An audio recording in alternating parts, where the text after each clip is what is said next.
and he will talk about the right for trade unions and the formation of trade unions, and I would like to introduce him and ask him to start his speech. I would also like to greet all of you and greet all of you who are present here, and as our coordinators talked about the session today, it will be about the freedom for gatherings, and especially when it comes to the freedom of having trade unions in Iran. And according to what I would like to do today is to talk about what is freedom. I don't want to talk about what is freedom and about the legal aspect of it. I would like to talk about, to show to all of you the laws that we have in Iran, and to show you what is the situation of gatherings, and especially when it comes to the assembly or the right to assembly for trade union members. What we have in our legal system, as established legal system, is that from the very beginning we had a problem with the establishment of these laws. I would like to start to address Article 1 of this, the freedom of political parties, and I would like to tell you that this was about 30 years ago, 1980, that was actually passed on that year, and the Article 1 of that law, of that right, it says that these kind of gatherings and the other gatherings that are related to it, they actually talk about the members of these and the objectives of these gatherings, and they talk about the everything that is related to the aims and the objectives of the Islamic Republic of Iran. And from the very start, from the very beginning, when they talk about the freedom of, or the activities of the political parties, what we see as the main objective of the Republic Islamic of Iran, it has to do with the Article 2 of the Constitution of Iran, is that this regime is based on belief in God, belief in the imams, and what is really important, and it comes at the end of that article, has to do with the religious leaders. There is one person at the end of the day who will be actually analyzing and will be observing the application of this law. And what is important is that we bear in mind the contradiction in this very aspect when if we have any kind of activity, be it political, social, and economic, what we have to do is to bear in mind Article 2 of this, the Constitution of the country, and we have to obey it, and we have to follow it, and we have to bear it in mind and observe it. And so anything that we have to do, we cannot come out of this framework. Within this law, when it comes to the activities of the gatherings and the assemblies, we don't have anything that has to do related to assemblies and gatherings, and everything that is related to that.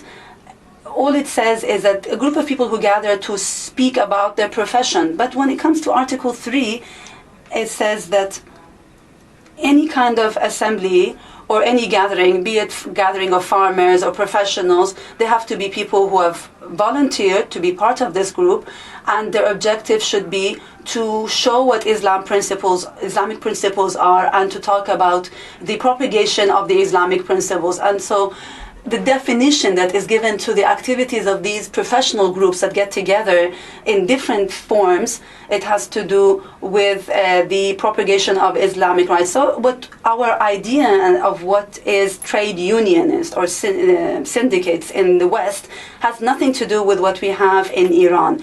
So the definition of this in Iran has to do with the propagation of the Islamic Republic of Iran's principles. So this is the introduction, and this is what the law says about the rights of these professionals or these trade unionists. And after the revolution, we had 2 years.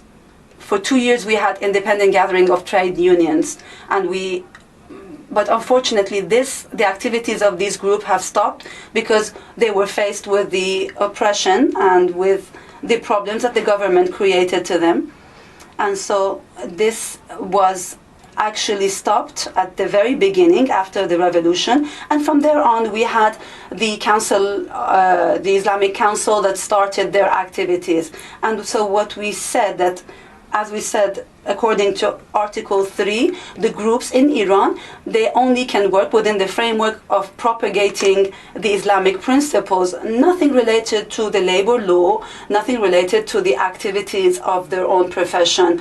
They have nothing to do with that. And in the past 30 years, what we have seen in a very formal way, and it has actually been so, is that the government institutions are the one who are in charge of the labor laws, everything that is related to contracts and to labor laws within each profession and within each group.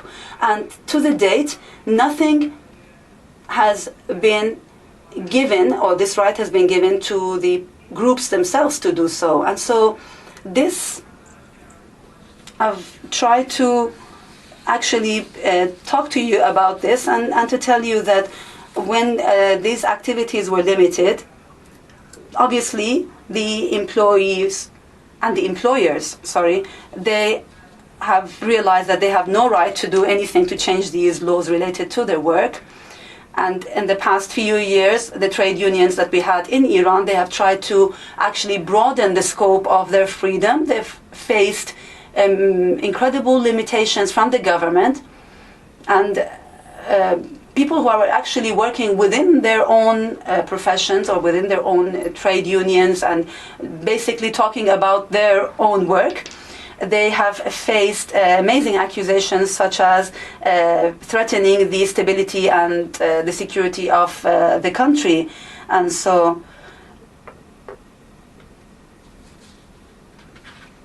excuse me. And so in the past years, the trade unions in Iran, they were not the true representatives of themselves, and they were not able to have their own representatives in the labor arena. And the trade unions that we had in Iran, or we have in Iran, or the syndicates that we have, or the trade unions that we have in Iran, be it related to the bakers in Iran or different professional groups, they were arrested, their leaders were arrested, and many of them were obliged to leave the country or stay in the country but not have any kind of activism, political or any other kind of activism. And an example of this has to do with the trade unions related to the bus company in Iran. And they've had many cases, lawsuits against them in the courts in Iran. And 5 to 7 of these leaders of this trade union, they were accused in the Islamic courts, and they were actually sentenced. And this is basically what I wanted to share with you today. I don't want to take your time, and I would like my colleagues to expand more on what I've just shared with you. Thank you so much, Mr. Amir Nilo.